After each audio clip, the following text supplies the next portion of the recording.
Ses amis l'appellent Roland la tendresse, Roland l'amitié. Des milliers de personnes le connaissent dans le monde entier pour l'avoir vu au moins une fois.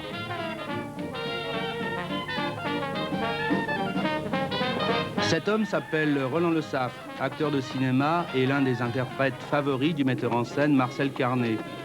Dans les milieux sportifs, il reste pour tous les amateurs de boxe le grand champion de la marine et en son temps l'un des espoirs de l'athlétisme français. Roland Le Saffre a beaucoup bourlingué, son tour du monde a démarré ici, en Limousin.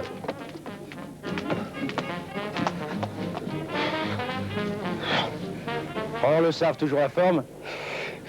Oui, enfin, pour mes 50 berges, je crois, oui.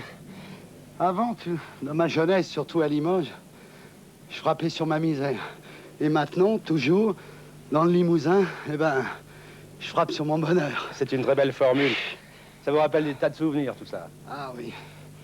Ça me rappelle Nexon, j'ai débuté. Limoges, le camp d'aviation de Fétia. Puis les camps à Pétain, à Rochechouart. Alors, je parle de souvenirs sportifs. Ah, sportif, oui. Mes premiers pas dans l'athlétisme et la boxe, à Limoges.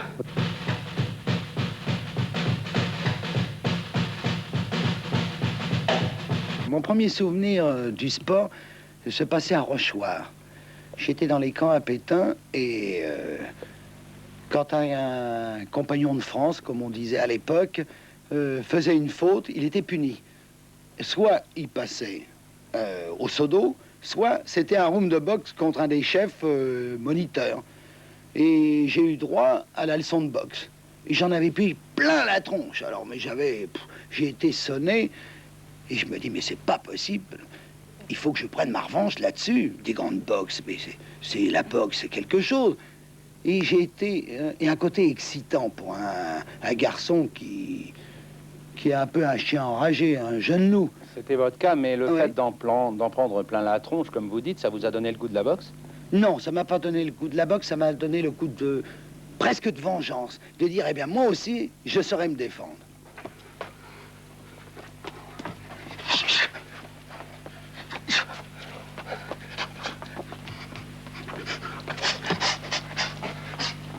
Vous êtes entré dans le cinéma un petit peu comme sur un ring, c'est-à-dire, j'allais dire à coup de poing. Racontez-moi ça. Oui, à coup de poing. D'abord par la boxe, parce que j'avais que mes poings pour me défendre. Puis dans la vie, quand deux hommes sont à poil sur un ring, ben, c'est le meilleur qui gagne. Il n'y a pas de galon, il n'y a pas d'étoile, et puis il n'y a pas de piston. Voilà. Dans le cinéma, c'est un peu différent. Ma rencontre au cinéma a été bizarre. J'étais moniteur à l'INS, Joinville, et je trouve un photographe qui s'appelait Raymond Winkel et qui photographiait les sportifs. Et puis un jour, il vient et il dit je vais au studio. Ah, oui, quel studio? Ben, il dit à Joinville. Ah bon? Oui, je fais le film de Jean Gabin. De Jean Gabin, je fais mais c'est mon pote, Jean. J'ai dit j'étais dans la marine avec lui. Et puis je suis parti avec lui. Puis je suis parti avec lui en tricot rayé, en macapette. Et puis j'arrive au studio et on ne peut pas me laisser rentrer. Oh, mais dites donc, j'ai dit, je suis l'ami du marin Jean Gabin, moi, hein, il faut pas me la faire. Et puis finalement, je suis arrivé. Et puis les studios, les grandes portes étaient là, et je me faufile. J'arrive sur le plateau, et c'est très drôle, on se trouve un peu dans l'atmosphère, comme vous avez dit, de Carnet, d'un film de Carnet, et Jean Gabin était comme ça. Il tournait un café dans sa tasse. Mais j'avais pas vu qu'il y avait une grue avec le lion. Le lion, c'est Carnet. Et puis, il tournait sa tasse de café, moi j'arrive. Et je lui dis, oh Jean, oh Jean. Il tourne toujours sa tasse de café, il pose sa cuillère parce qu'il était méthodique, un merveilleux acteur. Et puis, je vais à la table. Et tout d'un coup, j'entends crier d'en haut, mais qu'est-ce que c'est? Mais qu'est-ce que c'est que ce con? Mais virez-moi ce type, etc. Il appelle les assistants et je vois deux malabards d'assistants qui me prennent, monsieur, veuillez dégager. Et je me retrouve à la porte des studios. Voilà mon entrée au cinéma.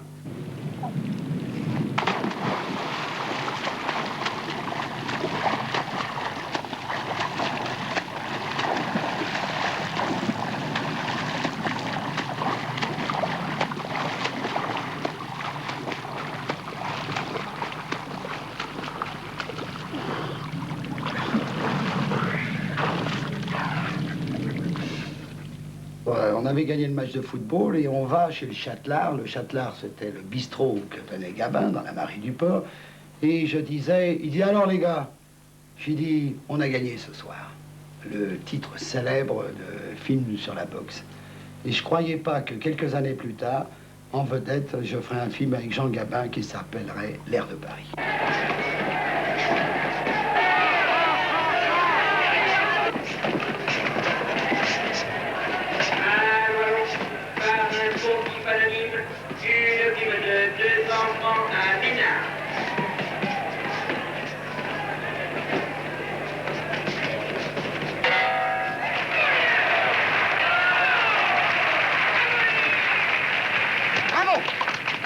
Après le match, vous n'êtes pas au music hall. Oh, bravo!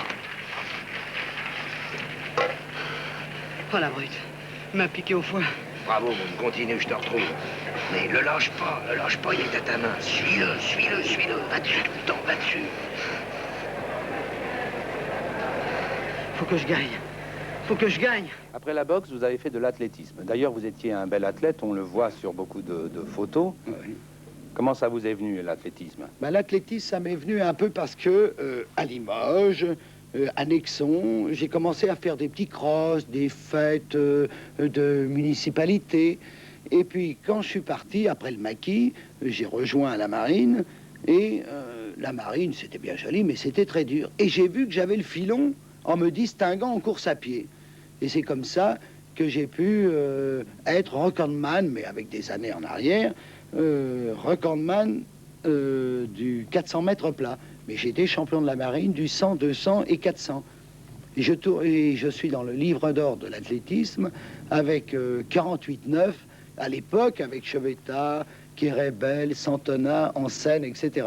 Jusqu'à la sélection pré-olympique. Et j'ai été champion et j'ai été 5e au championnat du monde de 400 mètres plat.